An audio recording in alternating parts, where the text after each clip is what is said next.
Ce soir, ils sont 4 autour de la table de camping, mais vous n'y trompez pas, ils ne sont pas en vacances. La journée, ces garçons quittent le camping pour aller travailler.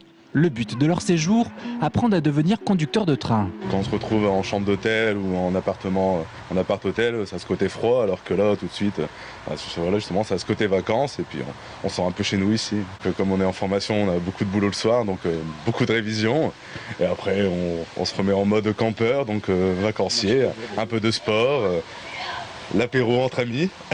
Quand on rentre, du coup, on révise, on fait ce qu'on a à faire, et après, du coup, ça permet de déconnecter plus facilement parce qu'on a quand même pas mal de pression.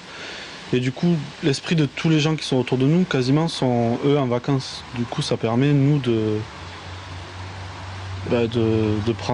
s'aérer l'esprit plus facilement.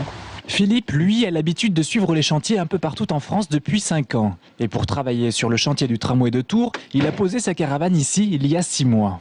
Pour lui, être travailleur au milieu des vacanciers ne lui pose pas de problème particulier. Ils font un peu la fête, tout ça, ils se promènent, ils rigolent, ils font des barbecues comme mon collègue à côté. Ah, des fois c'est l'été quand il y a jusqu'à 2-3 heures du matin, mais enfin bon, ça m'a un peu l'habitude et le sommeil lourd. Des campeurs qui travaillent, pour les gérants, c'est aussi une clientèle qui permet de combler des périodes plus calmes. Sur l'ensemble de l'année, on va dire 30% de clientèle, parce qu'en hiver, effectivement, c'est plus conséquent. Enfin, en été, ça descend, ils représentent plus que 10 ou 15%, puisqu'on garde une place prioritaire aux gens qui sont en tourisme. Le camping reste la solution la plus économique pour les travailleurs de passage en Touraine. Pour un emplacement avec caravane, il faut compter 300 € par mois.